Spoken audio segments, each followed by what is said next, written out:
The motorcycle boy. I wonder why somebody hasn't taken a rifle and blown your head off. Well, even the most primitive society has an innate respect for the insane. He's really miscast to play. He was born in the wrong era, on the wrong side of the river. Snakes. Why did it have to be snakes? I'm Rachel. Deckard. Have you ever retired a human by mistake? By mistake? By mistake? No. Alfredo! Cesse! Puoi partire. Cinematógrafo delirante chega detonando tudo, pois hoje iremos falar sobre a delinquência juvenil no cinema da década de 1950. Eu sou Milena Azevedo e terei a companhia do Sotrate mais uma vez, pois ocorreu aqui um pequeno imprevisto com os convidados originais para este episódio. Seja bem-vindo de volta, Sotrate. Obrigado, Milena. Olá, ouvintes. Eu tô que nem aquela gangue de motoqueiro que quando você menos espera tá invadindo a sua área, mas podem ficar tranquilos que eu não vou quebrar nada, não. Estou vindo aqui na paz só para fazer das coisas que eu mais gosto, que é conversar sobre filmes. Ainda bem, né, Sotrate? Que você não vai quebrar nada. A gente promete não quebrar nada. A gente só vai dar aquele oizinho, né? Aquecendo os motores. Só aquecendo os motores. Mas antes, eu preciso fazer uma correção do episódio passado. O professor amigo do Dadier, que teve sua coleção de discos vandalizada pelos alunos, era o Josh Edwards e não o Josh Andrews, que eu não sei de onde é que eu tirei esse Andrews, como eu mencionei. E foi bom ter voltado aqui porque eu também pisei na bola, viu, Milena? Eu disse que o disclaimer sobre a violência e rebeldia, né, dos jovens era feito no início do livro Sementes da Violência, mas não, é do filme Sementes da Violência. Eu cometi esse lapso aí, né, gente falando de livro e filme, eu me enrolei todo, mas o disclaimer está no filme Sementes da Violência.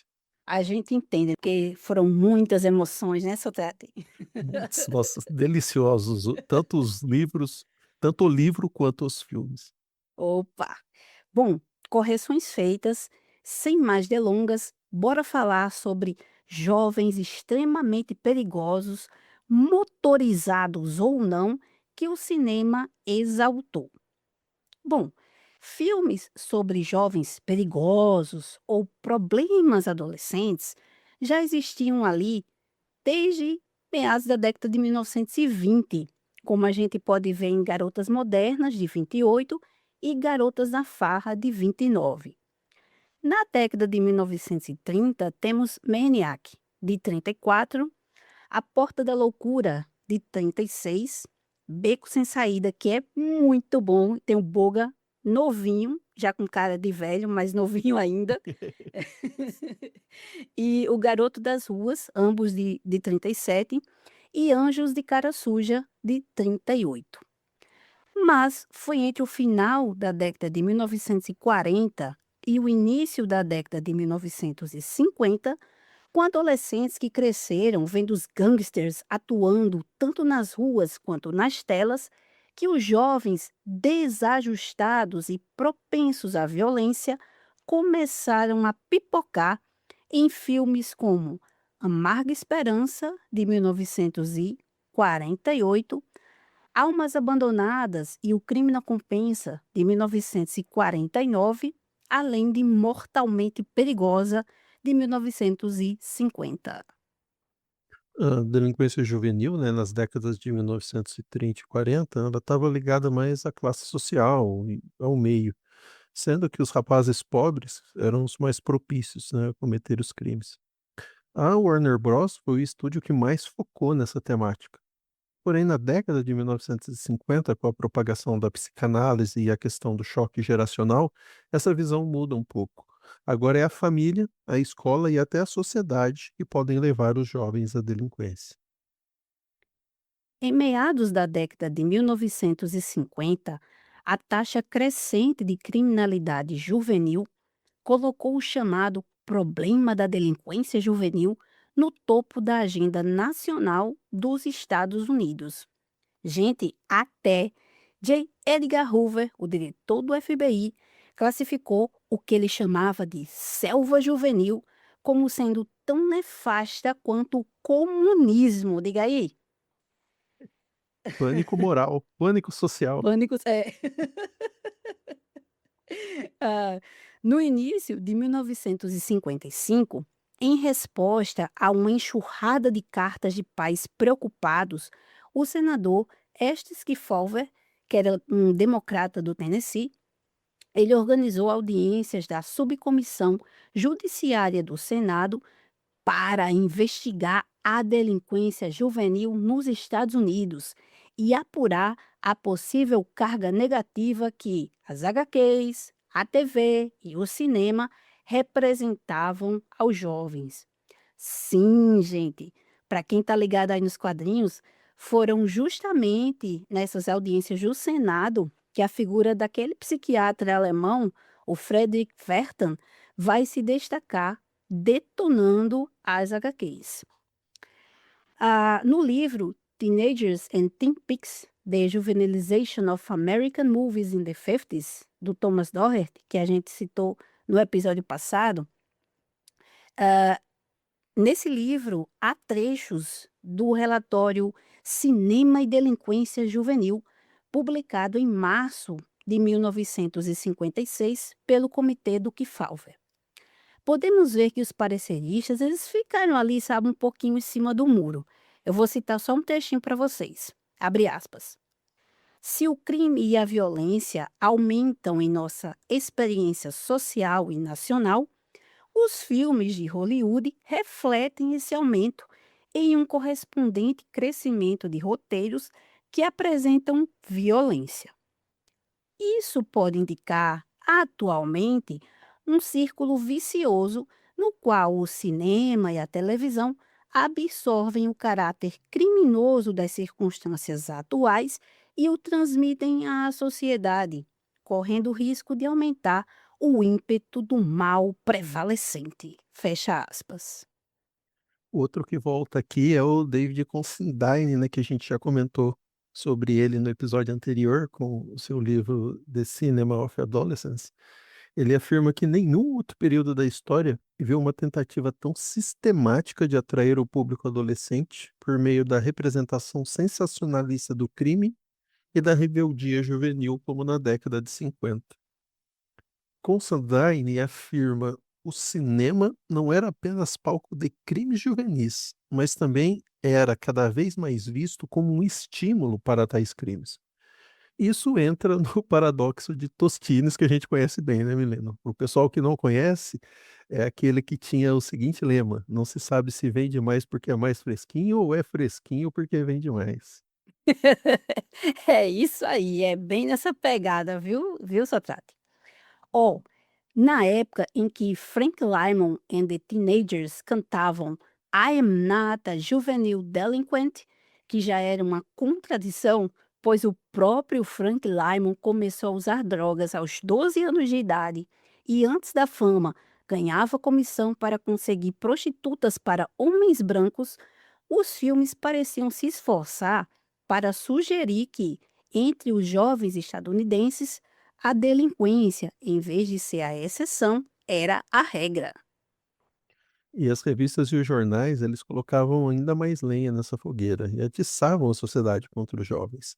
Só alguns exemplos aqui. Em 1955, a revista Life proclamou terror adolescente nas ruas de Nova York. Em 57, a manchete era explosão da brutalidade adolescente. E no ano seguinte, né, em 58, a revista Look perguntou: policiais durões conseguem vencer os jovens selvagens? Essas manchetes são muito boas, né? Baita sensacionalismo aí, viu? Esse último parece uma sessão da tarde, né, da década de 80. Pois é.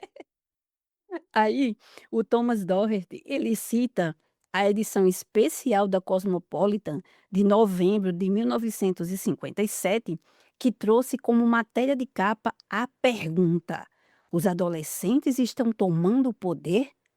enquanto no texto interno, meio em tom de brincadeira, evocavam a imagem de um vasto grupo de soldados de calças jeans nos obrigando a fazer exatamente o que eles mandam.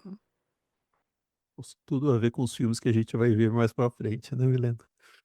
A questão que imperava à época era de que os jovens estavam ditando tudo: música, moda, comportamento. Eles eram os responsáveis pelas escolhas das famílias na hora das compras, desde comida até carros. E as empresas estavam cada vez mais de olho neles. E lógico, Hollywood não ficou de fora disso, né? Claro que não, né?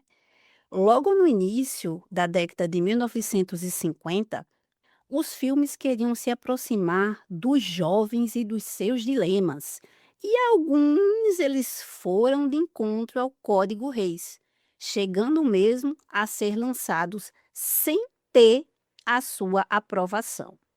Em Ingênua até certo ponto, de 1953, por exemplo, o diretor Otto Preminger se recusou a excluir a palavra virgem do filme e o estúdio bancou a sua decisão.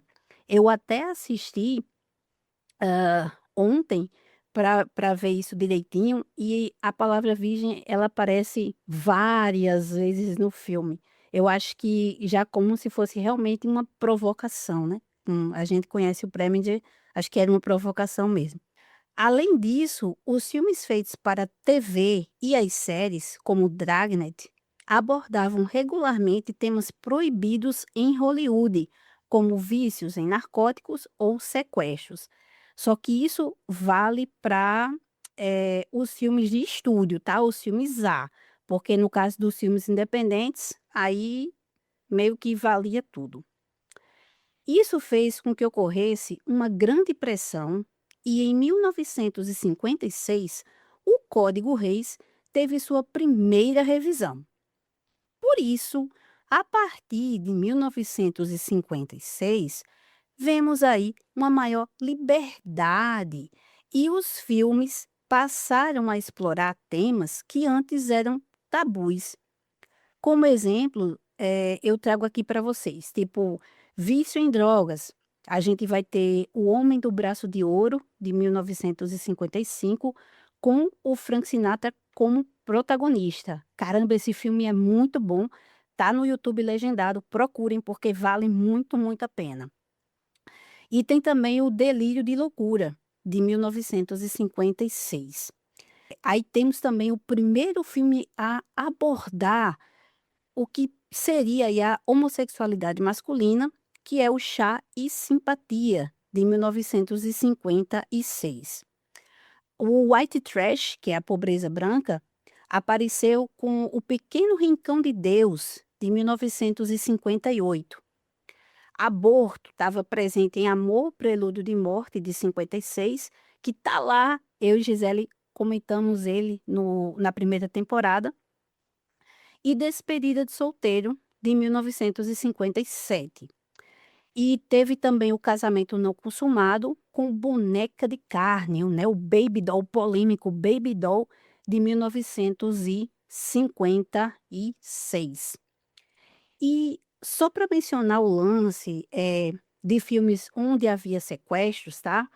Um deles foi The Crybaby Killer, de 1958, filme de estreia do Jack Nicholson, dirigido pelo Roger Corman. Também procurem que tá lá no YouTube. Ó, com essas considerações históricas feitas, vamos começar a debater os dois filmes deste episódio, O Selvagem e Rua do Crime. Entre 1953 e 1955 foram lançados 3 filmes que teriam um impacto profundo na representação da juventude em Hollywood. Não apenas pelo resto da década, mas por todos os anos seguintes, né? Foram eles O Selvagem, O Vidas Amargas e o Juventude Transviada. O Selvagem, né, no original The Wild One, foi lançado em dezembro de 53. O roteiro é do John Paxton e ele é inspirado por um conto do Frank Rooney chamado Cyclist Ride e é dirigido pelo Laszlo Benedek. que é o responsável pelo como que eu vou dizer? É uma pérola, mas também é mais que isso, é um colar de pérolas, que é o A Morte do Caixeiro Viajante. Esse filme é muito massa, né. Apesar dele ser bastante teatral, mas a intensidade com que os atores representam, caramba, assim, me deixou arrepiada, me deixou comovida, sabe. Aquele pai, né, que vive totalmente no passado, ele já tá em processo meio que de não sei, se já virando uma demência, assim, mas ele vive muito no passado e ele não consegue entender que foi justamente aquele excesso de grandeza que ele tinha que prejudicou os filhos. Mas bom, deixa para pra falar disso no outro momento. Esse conto do Frank Rooney, ele foi publicado originalmente na edição de janeiro de 1951 da Harper's Magazine. Eu li o conto, que me foi passado pelo Sotrate, e, gente, ele termina, assim, de uma forma muito triste. O Paxton, ele deu uma amenizada.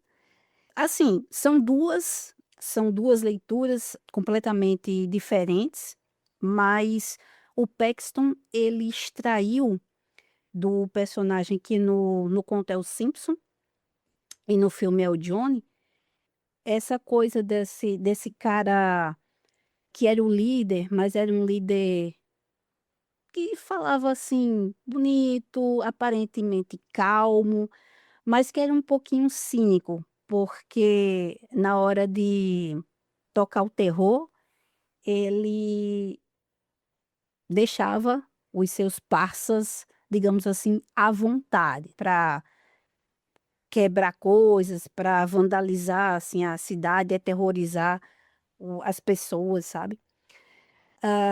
E o Rooney, ele escreveu tendo como referência uma baita confusão que rolou de verdade num dos encontros da Associação Norte-Americana de Motoqueiros, em julho de 1947, na cidade de Hollister, na Califórnia. E, gente, a mídia, olha, a mídia fez um baita estardalhaço na época, enfocando o alto consumo de álcool pelos motoqueiros e a forma imprudente que eles pilotavam suas motos. Só para vocês terem ideia, o sensacionalismo foi tamanho que a revista Life chegou a publicar uma matéria com uma fotografia possivelmente forjada, segundo o site Classic Film Noir, de um homem bêbado e descontrolado em uma moto. E tanto o conto quanto o filme bebem, acho que bem mais dessa parte do sensacionalismo da mídia do que propriamente do acontecimento em si, né. O Selvagem é um filme que discute a liberdade dos jovens, uma necessidade que houve, né, da geração dos baby boomers, de se rebelar contra os valores dos seus pais e também contra os valores da American Way of Life. Acabou que essa representação da rebeldia contra a autoridade chocou alguns países europeus. No Reino Unido, por exemplo, o filme foi banido durante 14 anos pelo Conselho Britânico de Censura Cinematográfica. Lembrando que no Reino Unido, entre as décadas de 1950 até ali por volta de 64, 65 no máximo, teve altos embates entre os rockers e os mods.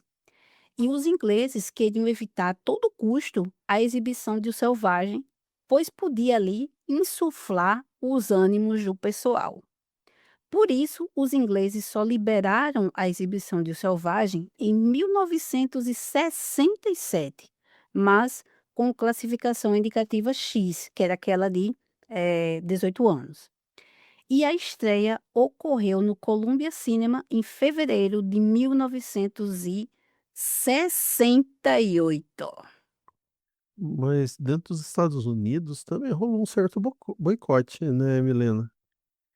Olha, Sotrate, com certeza a Liga da Decência deve ter marcado em cima, viu? E o próprio Marlon Brando, numa entrevista, né, chegou a dizer que ele não sabia que o filme incentivaria a rebeldia juvenil. Santa inocência. Eu fico um pouco com o pé atrás nessa questão de quando a arte ela estimula as coisas, né. Não sei se ela estimula, eu acho que ela é mais reflexo do seu momento, do momento em que ela é construída, do que propriamente ela incentiva, né. Mas é só um devaneio.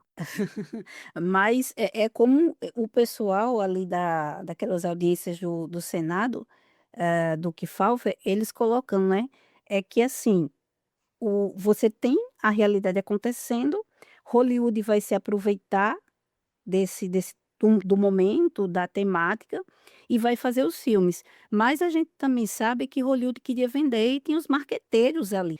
Então, tinha coisas que eles já faziam planejando, entendeu? Planejando: "Ó, vamos fazer isso aqui, que vai terminar, tipo, moldando um comportamento, dessa juventude que quer mudanças, que não se reconhece mais como uma geração igual à dos seus avós, dos seus pais, que é uma geração que quer ter, digamos assim, uma assinatura própria, sabe.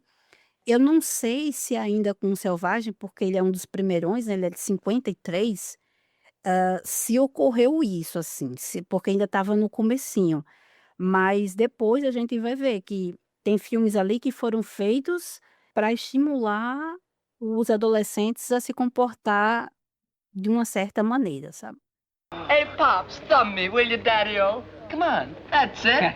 Thumb me. Now give me some skin and ooze it out, it just out. nice. Attaboy, ooze Ooze it. it out. Now elbow us, just elbow us. Pops, do you pick up on this jive, man? What? Did you pick up on this jive, this crazy music here, man? Did you dig the rebop? What? The rebop, Dad, the rebop. He's a square man. Don't you get this at all? Bom, agora vamos ouvir as impressões do Sotrate sobre o filme O Selvagem. Mas antes, meu amigo, eu queria saber se foi a primeira vez que você teve contato com esse filme. Foi a primeira vez, de novo você me apresentando uma delícia de filme, né, um filme tão legal de se ver, com esse distanciamento, sabendo quando ele foi feito, todo esse entorno, né. Eu acho uma maravilha mergulhar nesses filmes, assim.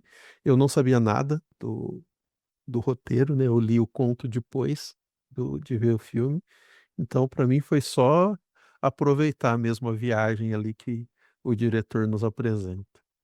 Eu vi algumas coisas interessantes, assim. A primeira o que mais me chamou a atenção, na verdade, foi essa questão do rebelde sem causa. A gente percebe que tem ali o Johnny, que é o Marlon Brando, né, que é o protagonista, ele é o líder, então os outros motoqueiros ali fazem basicamente o que ele quer, fazem as coisas para agradar ele, e ele é uma pessoa deslocada, ele é contra tudo, né, ele tem uma raiva, assim, eh, contra tudo, em especial contra policiais, né. O filme não toca no em que ponto ele tem essa raiva, mas a autoridade estabelecida é um problema para ele. Eu acho que é o único ponto que a gente consegue perceber que ele tem um foco para sua rebeldia, mas de todo o resto, né, a questão dele é ser mesmo essa alma leve, essa alma livre. E se, por acaso, os amigos dele ou ele mesmo ocasionar algum problema por onde ele passar, ele não tem muito a ver com isso, né. O conto chega a trazer uma ideia mais estruturada disso, né, parece que, no conto os jovens eles têm um propósito, "Não, a gente quer chegar em tal lugar, a gente vai passar por tais cidades, tais estados". Aqui não, né, aqui eles vão indo, tem uma conversa muito legal dele com a Cat que é seria a mocinha do filme, né, mas aqui a gente é complicado ter essa relação mocinha, porque a gente não tem o mocinho, né, o mocinho ali no caso seria um meio que vilão. É um filme bem diferente dessa temática que a gente normalmente costuma ver nos filmes hollywoodianos, assim, ele foge um pouco disso, porque você, tem um personagem ali que ele não é um vilão, mas ele também não é um anti-herói, ele só é, né, ele é um personagem muito diferente. e ele conversando com ela, assim, ele jogando o charme pra cima dela, e ela fala: Mas qual é o seu objetivo, né? Por onde você vai? Da onde você veio? Ele falou: eu vim de tal lugar e eu vou pra lá. Tipo, não tenho muito um lugar para chegar, né? E a chegada desses jovens, que a princípio eles nem parecem tão arruaceiros, né? O dono do bar adora, né? Quando vê aquela movimentação toda, fala: coloca mais cerveja para gelar que hoje eu vou faturar. E aí a gente começa a ver um conflito que tem entre esses dois tipos de sociedade, né? Essa sociedade que está, eu acho que essa é uma ótima metáfora do filme, essa sociedade que está ali estanque, que ela está ali na cidade, ela está parada, ela tem as suas raízes, as pessoas conhecem umas às outras, sabem onde fica os principais locais da cidade, né? Tudo ali é muito perto. E essa sociedade, vamos dizer, mais fluida, né, essa sociedade dos motoqueiros que chegam, cada um tem o seu gosto, cada um tem a sua vontade, cada um tem os seus interesses, mas que seguem um líder de forma até acrítica, né. O Johnny nunca é contestado. E depois, mais pra frente no filme, a gente vai descobrir que ele é contestador, porque ele acabou se separando de um grupo que era ainda maior, que era o grupo do Chino, e que esses 2 grupos acabam se encontrando ali na cidade também. Então, tem todas essas questões ali meio permeando, hã, esse choque entre essa sociedade e esse grupo organizado de passagem e essa sociedade, esse grupo organizado que vai ficar ali. Eu acho sensacional no conto como ele dá uma aura de sobrenatural para esses motoqueiros, né. Teve um momento que eu achei que ia ter alguma coisa, assim, voltado meio para o terror, porque eles parecem até uma mente de colmeia, né. O eles fazem um movimento, o líder lá, o Simpson, faz um movimento, todos fazem o mesmo movimento, né. No filme não, no filme ele é mais realista nesse sentido, embora a gente vê que o Johnny é uma figura muito importante. Sotrate, só um parêntese aqui, me permita por Claro. eu achei muito massa esse lance realmente no conto, que eles não tiram os googles, né, os óculos de forma alguma. De E proteção, né, os aí, óculos de proteção. o pessoal fica achando que eles são todos iguais, porque eles se vestem iguais, e com aqueles óculos não você como a gente ninguém vê os olhos deles, eles parecem, né, e é como você falou, fica essa aura meio assim, como eles fossem uma coisa só, né, uma entidade, assim, tipo os motoqueiros, que eles realmente se distinguem do restante da população. Não só apenas a questão de ser uma cidade do interior, mas, eles diferente também do Johnny, todos eles estão, melhor dizendo, todos organizados, né. Ele diz: "Ó, eu tenho a turma que chegou aqui comigo, né, a turma A, são 20 motoqueiros, outros 20 vão chegar, nós vamos ficar aqui no seu hotel, outros vão ficar no outro hotel". Aí diz assim: "Você já esteve aqui?" Ele fala: "Não". Mas como é que você conhece a cidade?" Eles: "Não, eu consulto mapas, porque eles já estão viajando há algum tempo e eles sabem justamente para onde vão". E o Johnny, que eu acho massa aqui no filme, ele é esse cara que, junto com esses parceiros motoqueiros, o clube dos motoqueiros rebeldes e sombrios, eles, simplesmente só querem curtir. Eles não têm um objetivo definido. É aquela coisa do jovem alienado. Eles saem ali, vão para aquelas cidades do interior: "Ah, onde é que está tendo uma festa? Ah, é ali. Mas antes de chegar ali, vamos passar numa cidade só para a gente tirar uma com as pessoas". E aí, nisso, eh, eles gostam. Eles não têm um objetivo na vida, eles só querem curtir. Mas só para ressaltar uma coisa também na gangue do Tino, que se chama os Beatles, eu acho massa o nome, né. Você notou que na gangue do Johnny, é o clube do Bolinha. E na gangue do Tino, que era a maior, você vê que já tem mulheres motoqueiras. Eu acho isso massa, sabe? O filme tem incluído essa questão das mulheres, porque no começo elas andavam apenas com os namorados, mas depois foram surgindo as motoqueiras mesmo. Aí a gente vai ter aquelas que têm a sua moto. E eu acho isso muito, muito legal, porque já mostra justamente essa rebeldia também da garota na década de 1950. E eu achei bastante.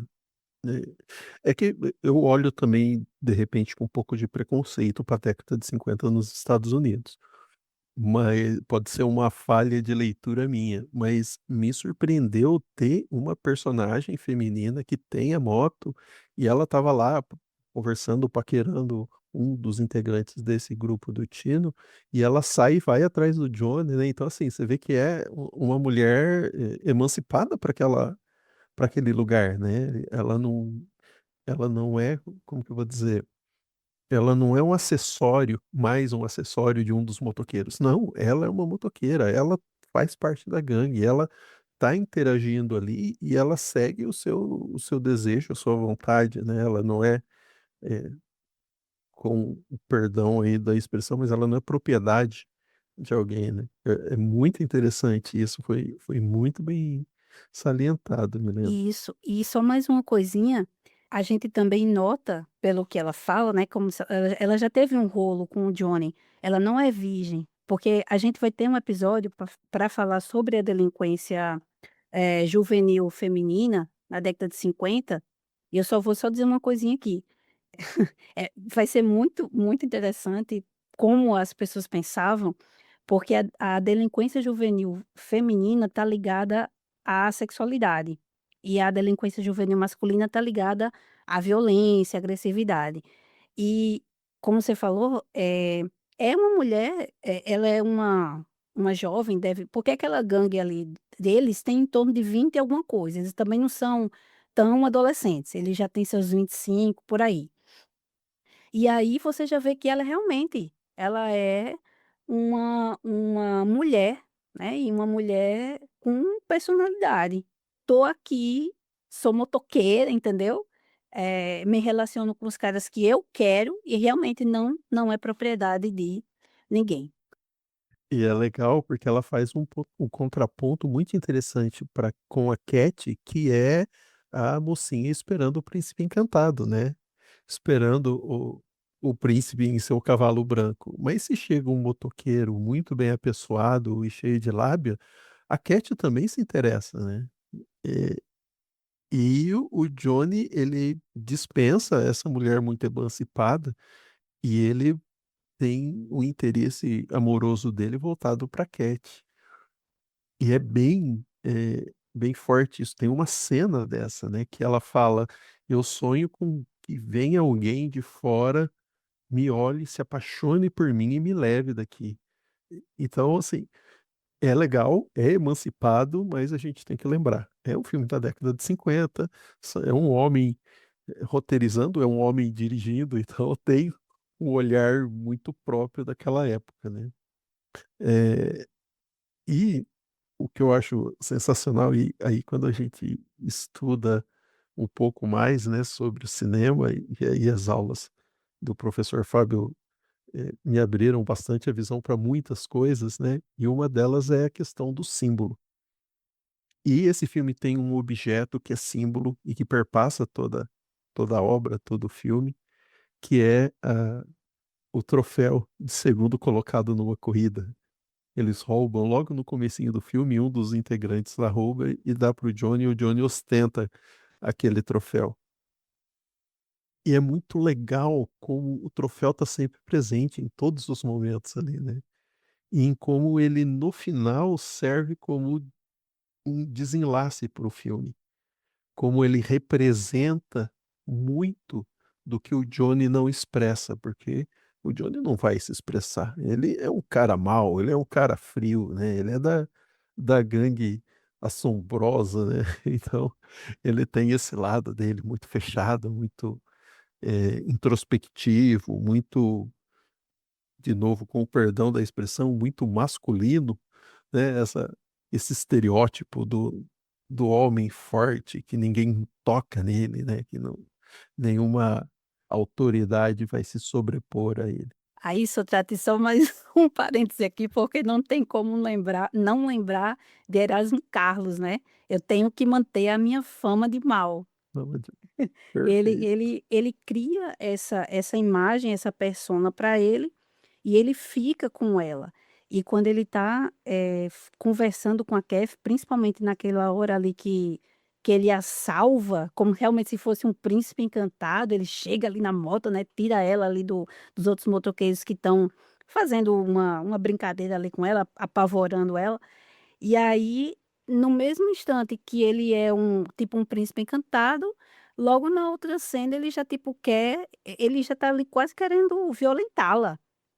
E assim, poxa, sabe, é tipo, é o cara que ele tá apaixonado, mas como ele criou essa persona de machão, de valentão, ele não consegue deixar que o sentimento tome conta do coração dele.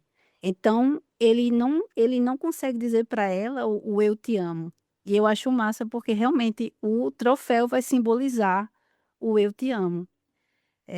Essas coisinhas é porque esse filme, se você vê muito rápido, é só uns cara ali, uns motoqueiro que chega detonando, tal. Mas quando você para para analisar, ele é muito rico. Ele tá cheio dessas simbologias, né. Por que que o Johnny não gosta de autoridade, por que que ele tá afim da Kathy, mas quando ele descobre que o pai dela é o policial, ele diz: "Ah, agora eu vou embora", né. Essa bronca que ele tem realmente com as autoridades, com as pessoas, mais velhas, que eles consideram todos como caretas, eles, não conseguem, eles simplesmente eles eles não sabem o que fazer e eles se revoltam, só isso, né, eles querem pronto, naquela primeira cidade que eles chegam, que eles atrapalham a corrida e um deles lá, eh pega o troféu do segundo lugar, que até o outro diz assim: "Poxa, mas você roubou do segundo, por que não roubou do primeiro? O Johnny merece o primeiro lugar". Aí eles: "Ah, foi o que eu consegui pegar". Então assim, eles vêm querendo dizer assim, querendo chamar a atenção, sabe, eles não querem desconstruir, eles não querem construir. Eles são alienados, que é justamente esse o problema e essa crítica que o filme está trazendo. São jovens que querem a mudança, que representam a mudança, e eu acho massa justamente a abertura do filme, né, Sotrate, aquela abertura que a gente tem ali a estrada, aí do nada já vem começa o barulho, aí depois eles vêm avançando, um bocado de motoqueiro avançando na tela, mostrando ao espectador uma potencial ameaça daquela gangue ali que está chegando do nada, cortando a estrada, com seus, vamos dizer assim, cavalos de aço barulhentos. E essa ameaça, ela é reforçada com a música de fundo, que ela evoca ação e tensão. Então é um grupo que chega para tocar o terror, mas eles não têm nada a mais do que isso. Eles não conseguem extravasar a raiva que eles estão sentindo. Eles estão completamente perdidos.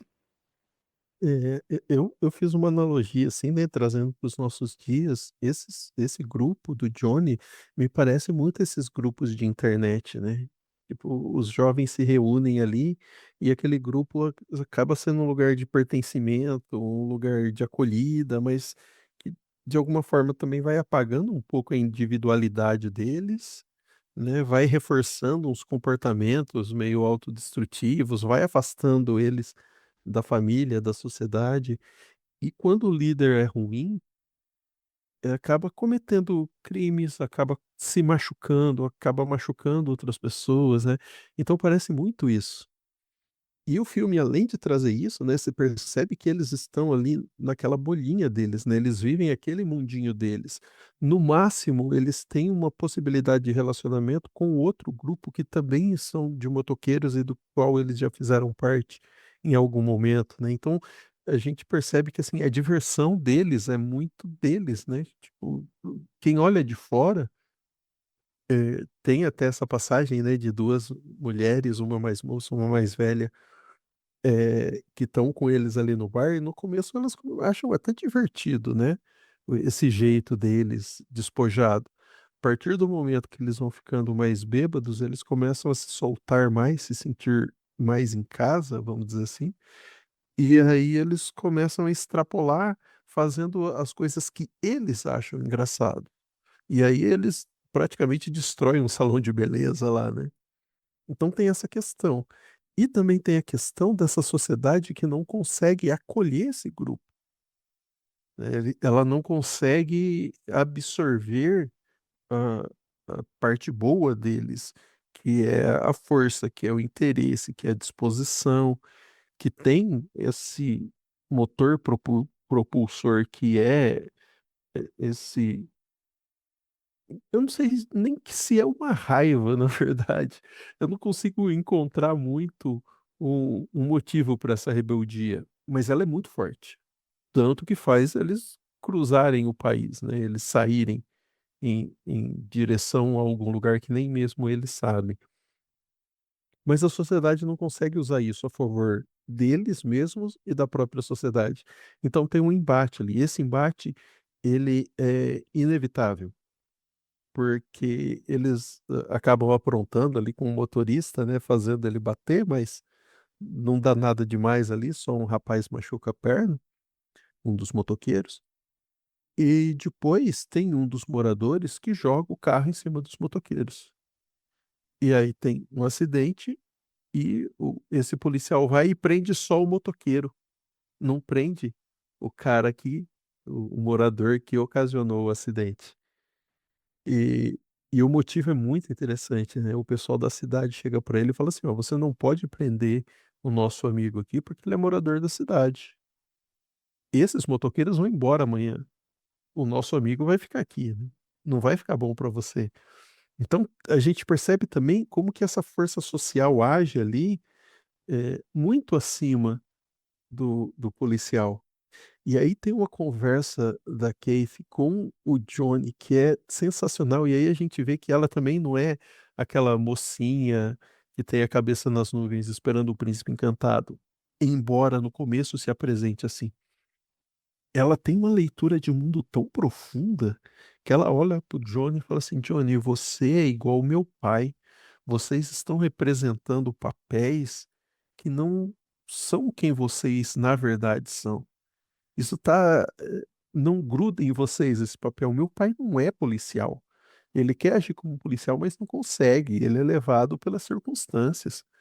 Ele não consegue impor autoridade. A gente vê vamos dizer assim, um policial de verdade da outra cidade impondo autoridade com esses mesmos motoqueiros, e o policial dessa cidadezinha onde a Kate mora não consegue, né, o pai dela não consegue, ele é incapaz de ter autoridade nem sobre os moradores locais, né, nem sobre esses motoqueiros que chegam. Então isso é muito legal também.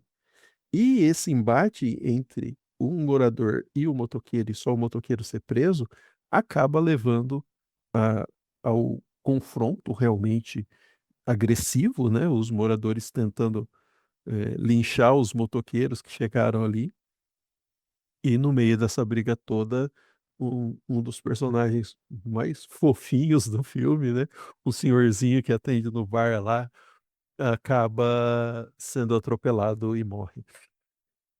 Então, a gente vê como que a falta de consequência das ações, elas acabam levando o ao desfecho do filme, que poderia terminar nesse tom triste, mas depois ele, né, dá uma pequena reviravolta ali, que faz todo sentido com o resto do filme, diga-se de passagem, mas que deixa um tom mais otimista para o futuro desses jovens rebeldes aí desses motoqueiros, ou pelo menos do Johnny, mas como a incapacidade de cooptar esses jovens acaba criando um embate que no fim acaba gerando consequências que não podem ser desfeitas depois. Então eu acho que o filme traz tudo isso e e mais que isso, né, é um filme divertido. Além de ser muito bem filmado, além de usar todos esses elementos que eu comentei, que você comentou, além de usar bem os enquadramentos, os enfoques, usar bastante, essa visão da cidade. Então, a gente passeia bastante pela cidade, a gente reconhece os espaços. E é um filme super curto, né, assim, para os padrões de hoje, de filme de 2 horas e meia, 3 horas. É um filme curto, mas ele é bastante imersivo. E você, percebe onde que são os lugares, onde que é o salão de beleza, onde que é o bar, onde que vai ficar a delegacia ali, são espaços delimitados que você trafega bem ali, né, você consegue reconhecer com bastante facilidade, isso te deixa mais imerso no filme, e e é divertido, é gostoso de assistir, além disso faz a gente pensar, né, traz toda essa gama de possibilidades da gente olhar para a sociedade dos anos 50 nos Estados Unidos, e olhar para a nossa também, né. Infelizmente ainda tem muitos reflexos dessas situações lá na nossa realidade de hoje. Pois é, viu, meu amigo? Infelizmente, às vezes a gente quer deixar o passado no passado, mas quando a gente olha para o presente, a gente vê que a gente ainda tem muita coisa que não conseguiu digerir, só colocou, digamos, embaixo do tapete, e aí a gente segue repetindo e repetindo padrões não tão legais. E Sotrate, o Selvagem, ele tem uma coisa também muito importante. Ele chegou a estabelecer um padrão estético para os jovens da época, que é a calça jeans, a camiseta branca e a jaqueta de couro, que se a gente for ver, alguns aninhos depois ali, Juventude Transviada, você tem o James Dean vestindo ali, e como já era colorido, o casaco, né, a jaqueta de couro vermelha. E o próprio Elvis Presley também chegou a adotar o look do Brando. E o Selvagem também é uma referência para praticamente todos esses filmes de motoqueiros arruaceiros, como a gente tem o Motorcycle Gang de 57, o Anjos Selvagens de 66, que é com o Peter Fonda, e o Demônios do Volante de 67 com o Jack Nicholson. Que são filmes que, assim, vão mostrar esses jovens que querem mudar, mas eles ainda não sabem direito o que eles querem fazer, eles só sabem que eles são contra, diz assim: "Por esse caminho eu não quero ir", mas qual é o caminho que vocês querem seguir? Eles ainda não descobriram. Now listen to me, boy. I'm almost through with you. Just one thing more. You're gonna go back to your turf and you're gonna tell all the boys what ours tastes like. So open your mouth, stick out your tongue, and lick the ground for me.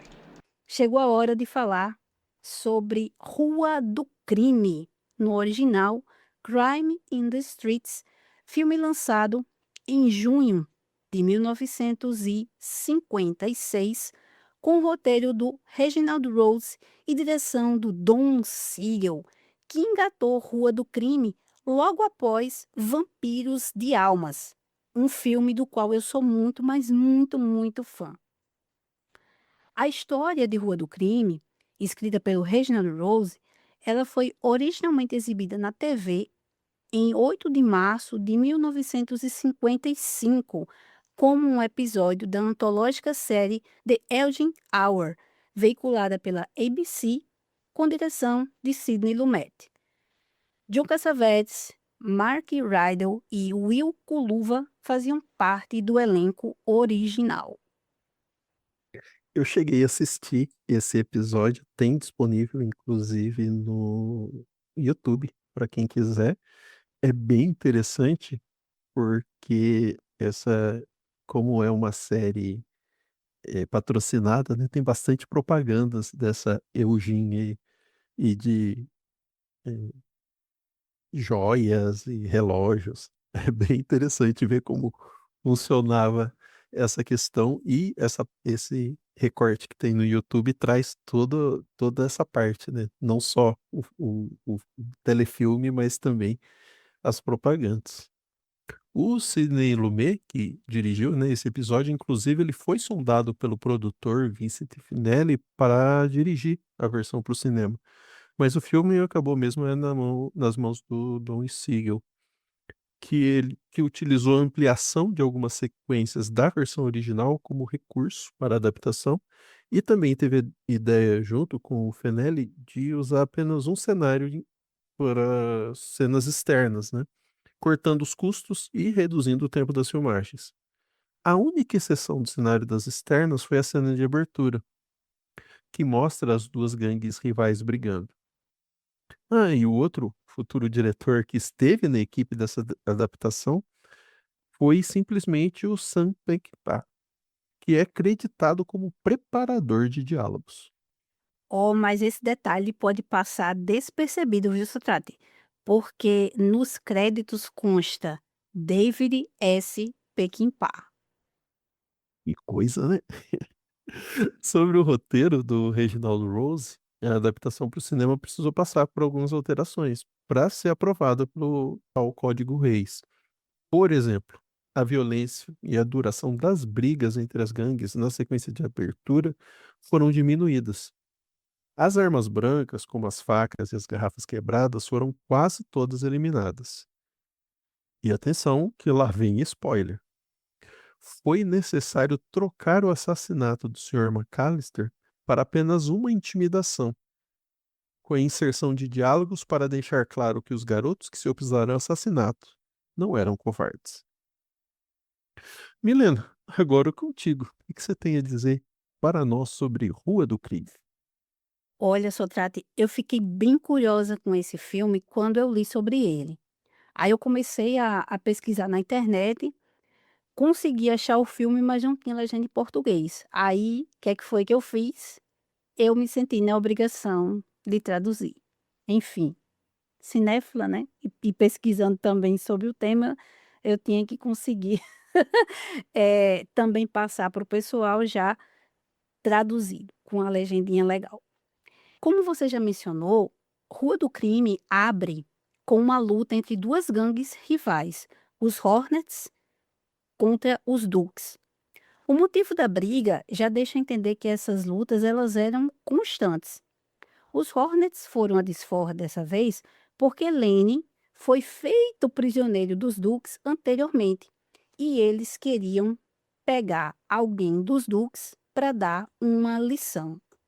O problema ocorre quando os Hornets exageram na vingança e Lenny usa uma arma de fabricação caseira para finalizar a intimidação. E aí a gente tem uma alusão ao filme Almas Abandonadas, de 49, que a gente até mencionou um pouquinho no episódio anterior. O senhor McAllister vê a cena, chama a polícia e Lenny é preso, porque ele tem 18 anos. Então, o conflito entre Frank e o senhor McAllister tem início. Frank é interpretado pelo John Cassavetes. Ele é o líder da gangue dos Hornets e já está com 18 anos. Dos Hornets também fazem parte Lenny, Lou, Quatro Olhos, Lutador, Blockbuster e Ângelo, interpretado pelo Sal Mineo, que é o mais jovem da gangue com apenas 15 anos.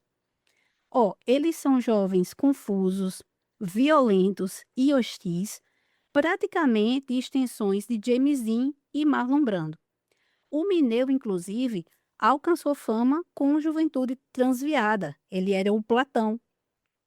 E aqui, seu personagem Ângelo é apelidado de Bebê. Esse apelido ele vai indicar tanto a sua juventude quanto a sua inocência. É interessante a gente notar o comportamento do personagem Lu. O Lu, Ele é tipo o segundo em comando dos Hornets. Por que eu estou dizendo isso? Porque o comportamento do Lou, ele vai destoar dos demais.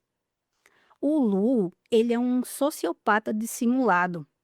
Ele adora violência e ele tem uns trejeitos assim um tanto quanto efeminados, podendo indicar um subtexto de homossexualidade que já havia sido arranhado ali em Juventude Transviada. O filme parece apontar que o comportamento do Lu, submisso às ideias mais ousadas de Frank, como assassinato, vem de seu desejo reprimido por ele. Aí, sobre o lance do plano para assassinar o Sr. McAllister, o plano é do Frank. E aí ele conta primeiro para Lu e para Ângelo. Ele procura atiçar Ângelo a fazer parte do plano, dizendo que achava que ele era maduro e que não era covarde. E quando o Ângelo topa, Frank não o chama mais de bebê.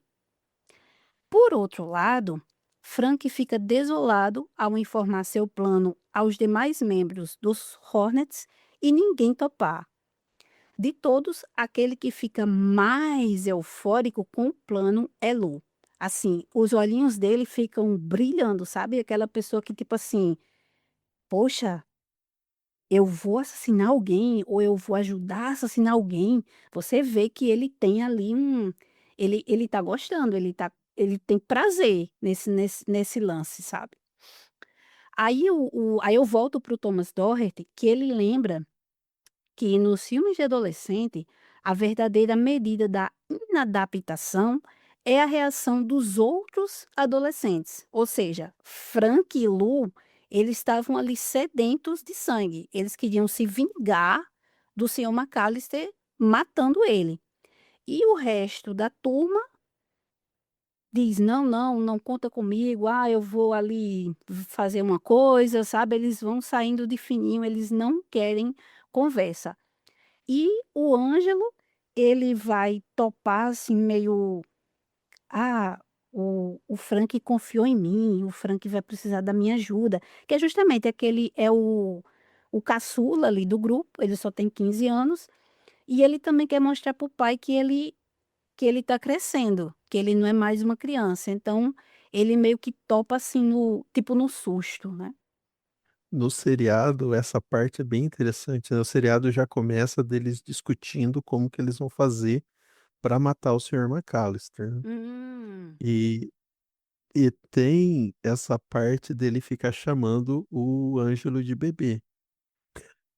E ele fala: "Não, mas meu nome é Ângelo". Ele fala assim: "Só quando você for homem, É. por enquanto você é bebê". E aí quando ele aceita entrar, né, porque todo mundo pula fora, só o Lu, que é realmente, né, ele fica com uma cara, assim, meio aquele sorriso bobo no rosto o tempo inteiro do episódio, e você percebe que, assim, né, ele não tá em suas plenas faculdades, assim, né, ou ele tá alterado quimicamente ou ele já é assim, né, ele já tem essa gana de briga, de violência, e ele fica muito empolgado com a questão de matar o Sr. McAllister. E aí quando o Frank percebe que o Ângelo tá pulando fora, ele chega e fala: "Não, Ângelo", aí o menino já se sente participante, né, então o Frank também, ele tem uma boa lábia ali, né, não à toa ele é o líder, né. Com certeza ele tem uma labiazinha, que ele sabe como chegar nos caras. E só para lembrar, o restante, né, dessa questão do Thomas Doherty, ele vai falar isso, né, que a verdadeira medida da inadaptação é a reação dos outros adolescentes, e ele também fala que o público adolescente acolhe o solitário estiloso e não o pária assustador. Então, se Ângelo e Frank, eles são jovens transgressores, de alguma forma, eles ainda são inocentes de seus atos violentos. Por quê? Porque a família e a sociedade os haviam corrompido. O filme deixa claro que o abuso infantil, no tocante a agressões físicas e verbais, é uma causa da revolta dos jovens. E isso é explicitado no diálogo entre o senhor Wagner e o senhor Joya, que é o pai de Angela, que por sua vez é o oposto do discurso do senhor McAllister. Então, enquanto o senhor Wagner faz ver ao senhor Joya que bater no filho só vai aumentar sua revolta, o senhor McAllister incentiva a linguagem da violência e por isso mesmo será a vítima direta da violência que ele incentivou. Logo no comecinho, o senhor McAllister conversa com o senhor Joya e diz assim que esses adolescentes, eles só entendem um tabefe na cara. Se você não fizer isso, você não consegue se comunicar com eles. E aí o senhor Joya diz: "É, mas assim, com um garoto é um pouco mais difícil fazer isso". Aí ele diz assim, tipo, se você for ele dá uma alfinetadinha no seu Joya, né, "Se você for um desses pais que, tipo, deixa o seu filho fazer tudo, né, montar em você, aí você é que sabe", né. Então, o senhor Mackenzie também, assim, ele não é um santinho não. E gente, vai ser muito interessante observar Rua do Crime, porque é um filme que vai mostrar que quando a família e a escola falham na socialização dos jovens, o assistente social, em geral, se tornava a figura que trazia compreensão e apoio a esses jovens. E fazia com que eles até se regenerassem. Tanto que o senhor Wagner, ele procura conversar primeiro com o pai de Ângelo, que é o senhor Joya, e com a mãe de Frank. E depois ele vai falar diretamente com Frank, mandando a real de que para acabar com aquela revolta interna dele, era preciso que ele deixasse o amor tocar seu coração novamente. E isso começa pela aceitação do amor que o irmão mais novo tem por ele, que vai ser justamente o que vai salvar o Frank no final. No entanto, o Frank precisa pagar pelo seu erro de incitar os parças a cometer um crime hediondo. Aí, alguns críticos sugerem que o senhor Wagner é o personagem Nick Romano do filme O Crime Não Compensa, de 49, já adulto, uma vez que ele havia sido um delinquente na adolescência, passando por reformatórios e tal, né? E salvo de ir preso devido à compreensão do advogado Andrew Morton, que foi interpretado pelo Humphrey Bogart. Em uma conversa com a mãe de Frank, o senhor Wagner menciona que se empenha em seu trabalho justamente porque havia sido um delinquente que teve ajuda para mudar de comportamento e sabe que a compreensão e o amor são importantes. No seriado, ele não chega a ter essa parte da família do Frank ser, um problema, embora ele comente, né, que o pai do Frank já não tá mais lá, não se explica se ele é falecido ou se ele simplesmente fugiu, né, saiu de casa, abandonou eles. Mas a mãe fica desesperada, falando: "Você é meu filho, você tem que me obedecer, por que que você não conversa com a gente? Por que você não trata bem seu irmão?" E ele é todo revoltado, ela fala: "Ah, se seu pai tivesse aqui", fala: "Só você sente falta daquele cara, né". Então tem uma revolta ali que dá a entender de que talvez o pai fosse violento com ele. Agora o senhor Joia, nossa, que ele bate na cara do coitado do Ângelo. E é um seriado, né, tem, sei lá, tem 1 hora de duração com todos os intervalos ali. E esse menino apanha no rosto é brincadeira. E aí ele traz esse final, né, do amor redentor, que linka um pouco com o Selvagem, né, que tem um amor redentor ali, um amor romântico, e nesse aqui no Rua do Crime, é o amor entre irmãos, né, pelo menos no seriado. Eu achei, bem legal essa abordagem que ele dá. Eu também, assim, são um filme do início da década de 50, outro ali de meados da década de 50, e que colocam realmente como a salvação para esses jovens é o amor. E essa questão do pai, do Frank, essa conversa do senhor Wagner com ele, eu acho massa, porque quando primeiro ele conversa com a mãe, ele descobre que o marido dela, o pai do Frank, ele largou a família quando o Frank tinha 8 anos. E em seguida ela se envolveu com outro cara, já ficou grávida. Então é assim, ele diz: "Ó, você é aquela criança que queria atenção, aí a sua mãe teve um outro bebê, a atenção dela ficou só no bebê, e você ficou querendo fazer alguma coisa para chamar atenção e não conseguiu". E dá a entender também que o pai do irmão dele também batia nela, falava coisas não muito legais, né, assim, a questão do abuso verbal, xingava ela e tal. Então mostra realmente é o discurso da época, a gente vai ver que isso está bem presente na década de 1950, a partir mais ou menos ali de 55, 56, que é essa questão de que, como a gente até mencionou em Sementes da Violência, esses jovens, principalmente pobres, eles são jovens, o Ruas do Crime, eles são jovens pobres, eles moram ali em cortiços e não tem muita perspectiva sabe, de sucesso, assim, na vida, porque eles também não querem estudar. Eles acham que estudar é perda de tempo. E o negócio deles é ficar ali, né, em turminha, porque eles só conseguem existir é como se eles só conseguissem existir e ser visto dentro do grupo. E todos também usam jaqueta. E eu acho interessante também, porque ele vai focar a família, ele só foca essas 2 famílias, a do Frank e a do Ângelo.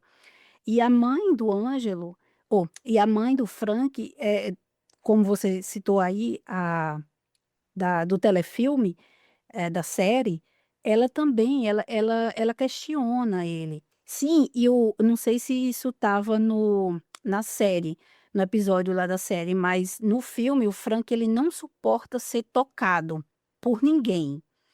E aí Sim, é tem isso. isso também na E a série. mãe aí É. a mãe diz assim, "Você não suporta", porque sem querer ela uma das últimas falas que ela tá uma briga, né, que ela tá tendo com ele, ela toca ele, aí ele vai, assim, pra trás, aí ela fala: "Você não suporta ser tocado, mas eu toquei em você durante 9 meses, e quando eu abro a boca pra dizer que eu sou a sua mãe, eu me sinto enojada, e eu não queria me sentir assim". Sabe, assim, são diálogos muito fortes e o pai do Ângelo, ele não entende também que o filho precisa, tipo, de espaço para crescer. E ele bate, ele bate muito no rosto do menino, ele chacoalha, assim, o menino, né. E você vê que é aquela coisa, no caso do pai do Frank, eles são imigrantes italianos ou do pai do Ângelo, eles são imigrantes italianos, ele conseguiu ali aos trancos e barrancos montar aquele comércio, sabe. Ele conseguiu vencer ali na América da forma como ele pôde, né, com a sua família, a sua esposa, ele tem um Ângelo e tem mais uma filha, e ele quer que, tipo, o filho continue seguindo os passos dele. Só que a gente sabe, década de 50 é o "não sou igual a você pai, não quero isso para minha vida". É da rebeldia mesmo, é da revolta. E o Ângelo, ele precisa desse espaço, ele precisa que o pai entenda que ele não quer, seguir os mesmos passos dele, sabe. Ele não vê as coisas sob a mesma ótica do pai. Então esse choque geracional, ele também existe. E na última discussão também que ele vai ter com o senhor Joya, no final ele diz assim: "Pai, me deixa crescer", sabe. Então a gente consegue entender essa essa revolta que tem neles, né. É óbvio que não justifica, é óbvio que não justifica você querer matar o cara que botou o seu, parça na cadeia, mas é fazer você refletir por que também que o senhor McAllister, chamou os policiais, porque a violência já estava demais, sabe.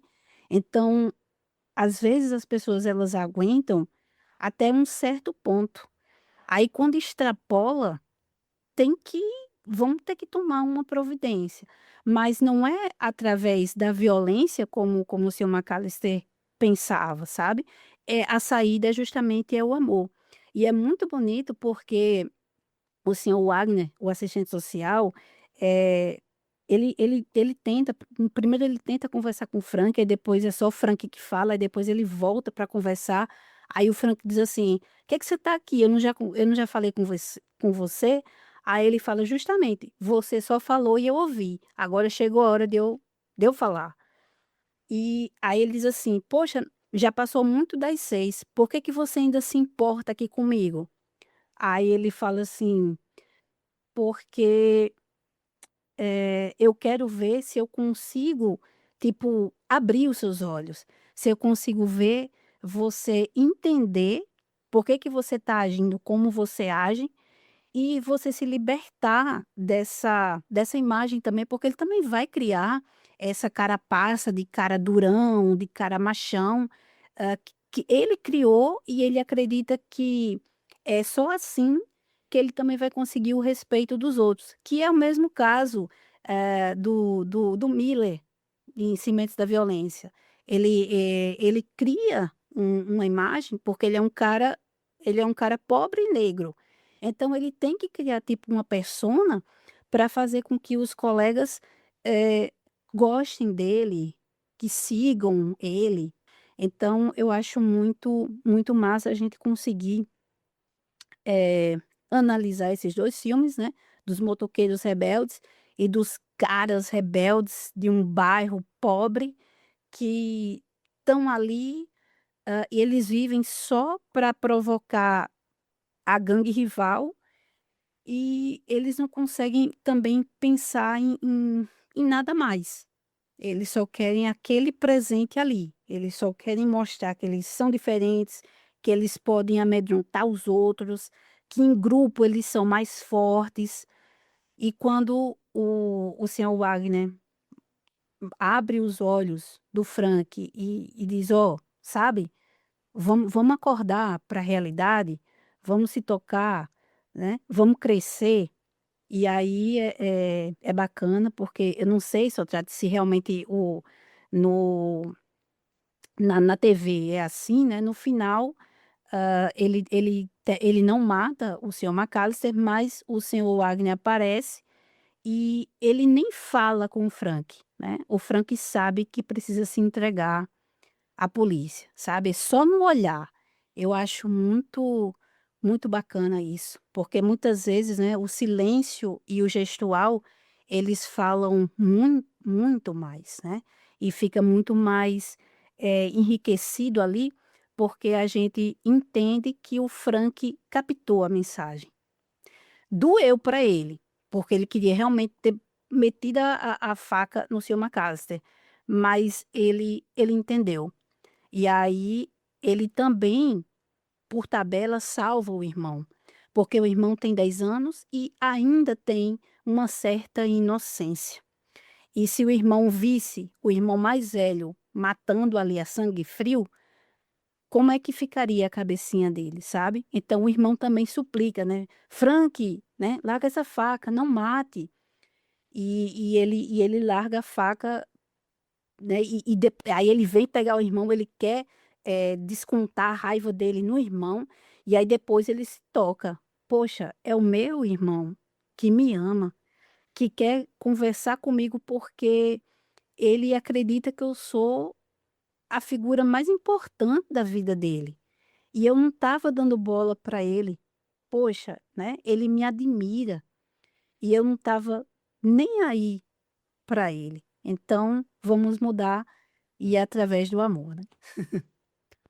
No seriado ele dá um abraço no irmão, né. Então, aquele negócio de não me toque, né, não gosto de ser tocado, Sim. acaba quebrando, né, o que dá, como o seriado também termina aí, né, no Wagner e nele saindo assim pelo, não dá a entender que ele vai se entregar ou que ele vai ser preso, alguma coisa assim, porque ele não chega a cometer o crime, né, eles seguram ali o Sr. McAllister e depois o Sr. McAllister foge e sai correndo. Pode até denunciar ele, de repente, por tentativa de assassinato, sei lá.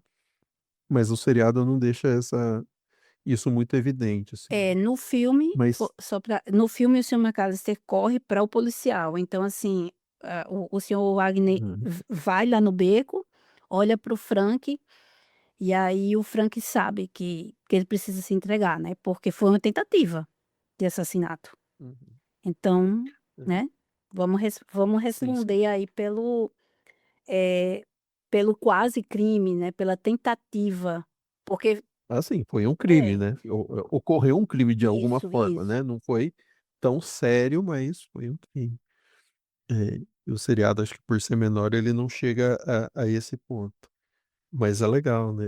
Eu fiquei pensando, né, quais tipos de trauma o Frank não sofreu para não querer ser tocado, né?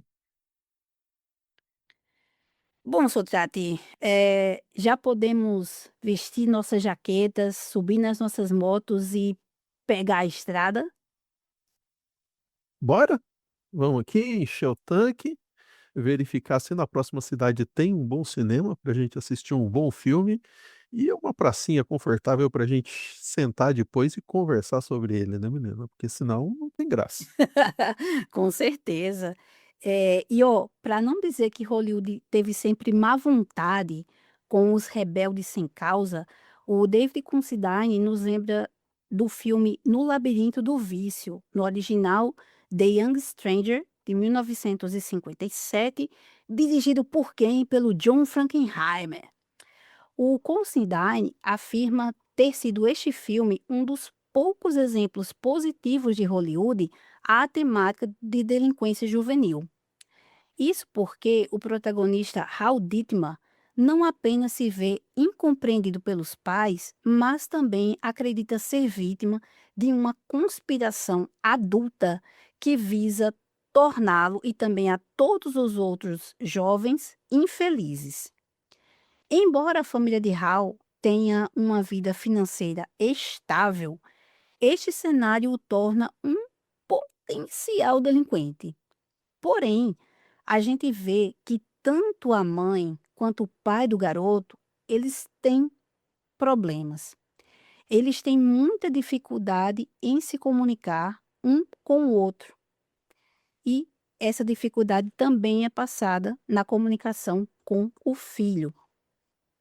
E o Frankenheim sugere que tanto os pais de Hal precisam entendê-lo melhor, como ele também precisa tentar entender seus pais.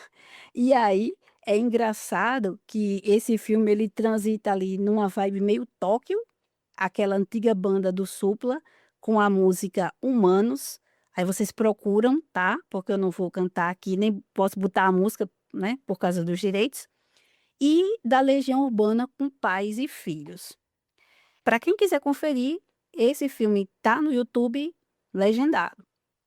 Ah, e a gente não abordou a questão da delinquência juvenil feminina, da rebeldia feminina, porque só reforçando, nós teremos um episódio mais à frente sobre isso, certo? Então, meu amigo Sotrate, eu quero lhe agradecer mais uma vez pelo excelente bate-papo e lembrar ao ouvinte que o material consultado na pesquisa é sempre disponibilizado lá no grupo do Telegram. Nossa, Milene, eu que agradeço a oportunidade, primeiro de você me apresentar mais 2 filmes aí excelentes, e depois de conversar sobre eles, né, você sabe que eu adoro falar, adoro conversar sobre os filmes, ler e pesquisar e entender mais sobre isso, e sempre é uma troca muito gostosa com você, eu aprendo muito todas as vezes que a gente troca ideias e não seria diferente aqui no podcast. Então, valeu mesmo, muito obrigado e precisando, estamos sempre a postos. Valeu, meu amigo. Muito, muito obrigada, viu? Mais uma vez. Então, daqui a 15 dias teremos um novo episódio sobre um tipo bem particular de jovem rebelde, o diferentão. Até lá, pessoal!